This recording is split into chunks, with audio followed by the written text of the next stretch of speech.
It might sound a bit overdramatic to say that YouTube has changed my life. I don't have a crazy amount of subscribers, I don't have loads of brand deals, I don't get millions of views, so how could it have possibly made such a huge difference in my life? But it's literally taken me from being miserable, working countless dead-end jobs, earning minimum wage, to connecting and working with huge YouTubers and brands I could never have dreamt of, whilst earning a full-time income for myself from what I love, and even recently starting my own company. It's improved my confidence, it's an outlet for my passion and creativity, and I've learned so many valuable skills along the way. My life would be totally different if I'd never posted my first YouTube video. At the time of filming, I have 3,935 subscribers. I can totally see how people think you need millions of subscribers to change your life on YouTube. I totally did when I first started, but I've experienced it firsthand and not yet got to those kind of numbers.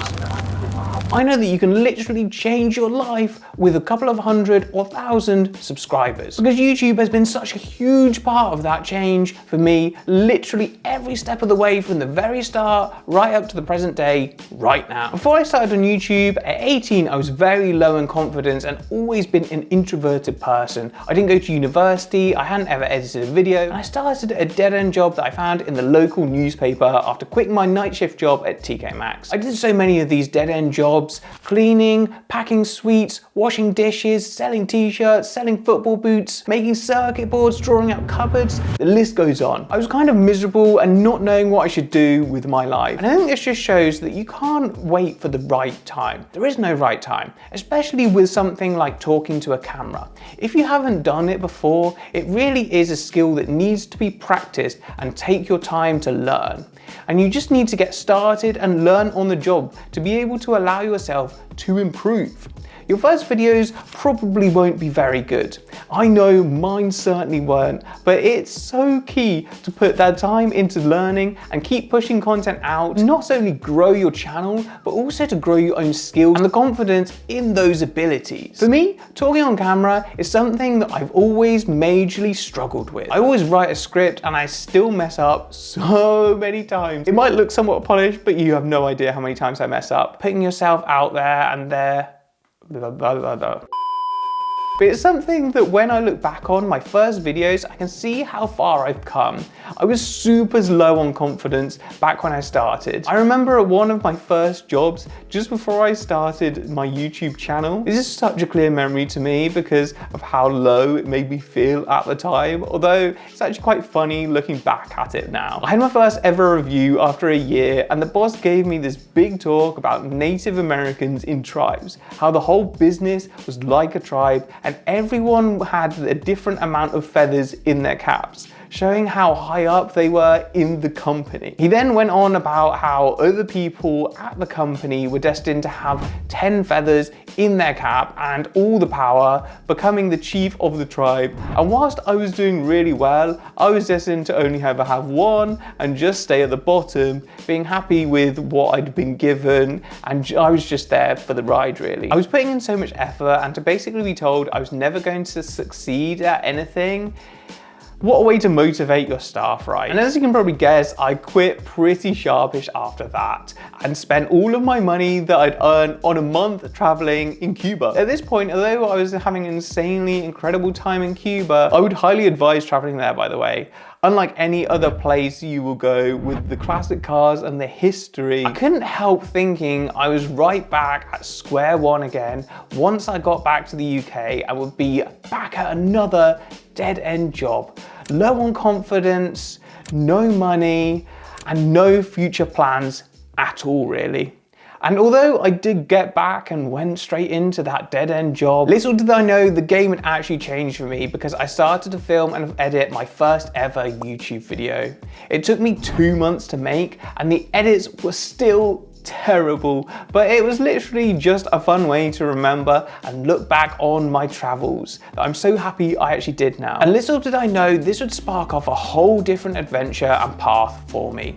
My confidence would improve so much as I was talking to camera and taking ownership of something and being consistent, something that I had never really done in my life. Before, it felt like I was always being pulled around and told what to do whilst keeping in line and doing what I was was told to do. But on YouTube, I could do whatever I wanted, whatever I liked, whatever I planned, whatever I filmed, and I could edit it however I wanted. And it was most importantly mine. I don't think I realized how empowering that was until I actually did it. It also made me care less about what other people thought of me. At school, I would always worry about what other people thought of me and how they'd react, and didn't want to say something dumb, so I actually wouldn't say anything at all. But the more and more you post on YouTube, you realize it isn't a big deal at all. Who cares what people think? As long as you are doing something that makes you happy and furthers your life, why do I care that Jim, who I used to talk to 3 years ago, thinks I'm a bit cringe or a bit dumb? It literally doesn't matter. And this is something that started to transfer over to my life as well. You start noticing that you are more inclined to take up other hobbies that you might not have done before and take risks that you never would have before. We'll touch back to that in a little bit, because some of the risks I've taken I don't think I would have done before growing in confidence from YouTube. I also didn't need every video to be perfect because I was no longer worrying so much about what other people thought of me in the videos. This gave me the confidence to just post more videos in general, and most importantly, beat the curse that is perfectionism. It holds you back so much, tinkering for weeks and months, wasting time to make something 1% better, when you could have been working on 2 or 3 more pieces of content to a good level of quality that are going to be so much more valuable to you than the extra 1% of quality in one video. Done is so much better than perfect pretty much all of the time, especially when learning as a beginner like I was. By posting 3 good videos on YouTube, you learn so much more than posting 1 perfect video. You will have practiced those most important actions like scripting, talking to a camera, and editing 3 times as much, instead of spending weeks tweaking which piece of B-roll or footage works best at the end of the video or on the end card. The kicker is as well, what even is perfect? One person's version of perfect is different to another person. Perfectionism also leads you to self-doubt and inconsistency too. I found this massively, questioning if your work is good enough when really you just need to get your head down, put in the practice, and the quality will come eventually. No one started as an expert, and my big problem was always that I had never been consistent enough with the skills I would learn. I lacked the discipline to stick at anything, to properly learn a valuable skill. 1 week blogging was the thing to learn, then I was selling on eBay, next it was affiliate links. Well, I stuck at football, breaking many plastic crossbar in my time.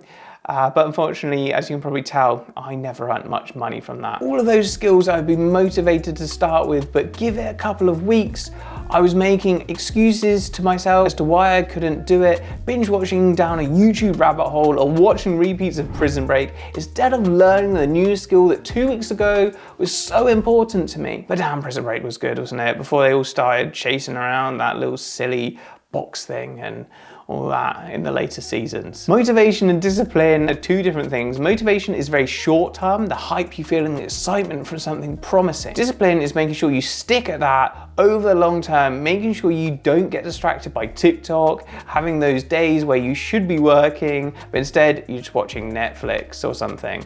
YouTube gave me that discipline and reason to carry on posting, even if it was for only 10 people who watch those videos. I would post every Monday about something related to travel tips, past travels and vlogs. It gave me that disciplined routine with the accountability that I needed from the videos being posted on YouTube. And if you're looking to start a channel, definitely make sure you're choosing something that you're passionate about. I find it always makes it easier to brainstorm ideas and make content about topics that you're interested in. For me, like I said, I started in travel content, but throughout the journey, I found that I actually had discovered a new passion through making those videos in editing. So I did a bit of a swerve and switched up my content. I think it also helps to find your niche that you work in. Video editing was that for me. It was not only my passion, but provided a really good potential for income as well. So it was really a good best of both worlds situation. I learned so much from posting YouTube videos: organization, filming, talking to a camera, social media marketing, graphic design, branding. I really started to get into the editing on all the videos I'd posted. If I had just been editing for fun, I wouldn't have had a time frame to finish the video by. This would have meant that I edited less videos and learned a lot less skills along the way on my YouTube journey. I often think without this accountability that YouTube gave me, maybe I'm back to watching Prison Break, giving up editing before I even started and stuck in a dead-end job forever. That is some scary stuff. I don't really like to think about that too much. And from editing consistently, you start learning and getting better, putting in those reps, growing those editing muscles, making it a habit to do those extra bits of work and learning so much more along the way. I would like to point out that I'm definitely not perfect, and once I started to get a decent amount of freelance clients from people seeing the editing videos, YouTube did take a little bit of a back step as I was prioritizing freelancing instead of my channel, especially when I still had a full-time job. It was just a lot of work and there is only so much time I have in the day. So don't beat yourself up if you ever miss an upload or take longer on a certain video. Just keep going and post as much as you can. But something that people never mention about a YouTube channel is that it is all your own work. And basically, like a mini portfolio, I actually landed my first ever job in media production through my YouTube channel, sending in one of my YouTube videos that I'd edited, and this was at a time when my channel only had 500 subscribers. And that actually got me my first job in media production. If you're doing this work for another company, they own it completely, and it might mean that you can't put it on your portfolio, or it can't be used, or maybe down the line the work is taken off the website or deleted altogether, so you can no longer have control over it and you can no longer use that piece of work that you've done. Everything on your YouTube channel is 100% yours to do whatever you like with. And as I said, I've really doubled down on the skill of editing, but you could scale and use any other skill that YouTube teaches you. Filming, social media marketing, script writing, YouTube strategy, graphic design, branding, the list goes on. Because YouTube hasn't just helped me to learn video editing, it's still the main way in which I find clients for my video editing. And the reason why is because YouTube is so different to other social media platforms, because the content is very evergreen. Content that I posted about a year ago or 2 years ago still gets views and is pushed to new viewers every single day, which is a potential client. If I post content on Twitter, TikTok, or LinkedIn, most likely after a week or two, that content isn't being pushed to new viewers ever again. It just dies. And whilst the numbers can be bigger on TikTok and views are easier to come by and maybe a bit less work, evergreen content is much more useful in the long term. It's ideal for bringing in new clients and getting my editing work in front of potential clients all the time, as it means you aren't constantly having to find new clients. Your older YouTube videos are doing that work for you, and work that you did a year ago is still paying off for you. And do you know what is even better? You don't need millions of views, because most of us aren't looking for millions of clients. If I have 15 good paying clients at once, that is more than enough for me. And to get that amount of interest, all you need is a couple of thousand views on your videos, which over the lifespan of a YouTube channel is quite easy to achieve. But the beauty of YouTube is that it's always evolving, and now you even have short form content, which makes it even less work to start and keep up the work on a YouTube channel.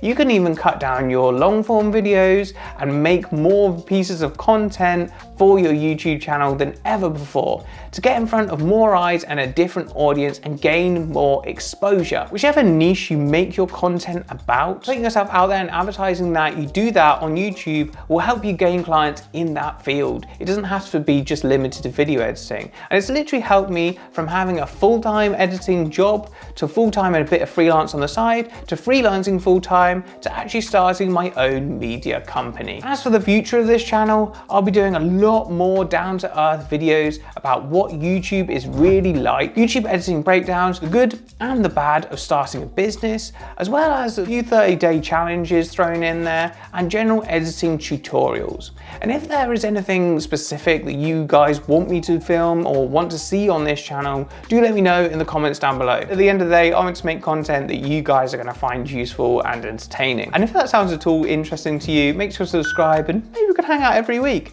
I found it really encouraging to watch similar videos to this one and to see that so many people find such value with their small channels. So thank you to everyone who has inspired me as a creator to make this video. And I'm definitely not saying it's easy to run a YouTube channel either. People definitely underestimate how much time it takes to plan and how much management there is for a YouTube channel. It definitely takes more time than you think. You have to plan and research your content, make sure it's content that people want to search for and watch, and then script and film and edit the videos. And of course, it doesn't end there. There's the thumbnail to sort out and putting out the videos, doing a little bit of marketing, making sure you're promoting the video on social. But if you're passionate about it and uploading for yourself and your own enjoyment, then you simply can't really go wrong. Practice makes perfect. And I really hope that this can help someone out there who is maybe thinking about starting a channel or hasn't quite had the confidence to start a channel yet. You sat right there now, could do it. Get posting, and I'll see you next week.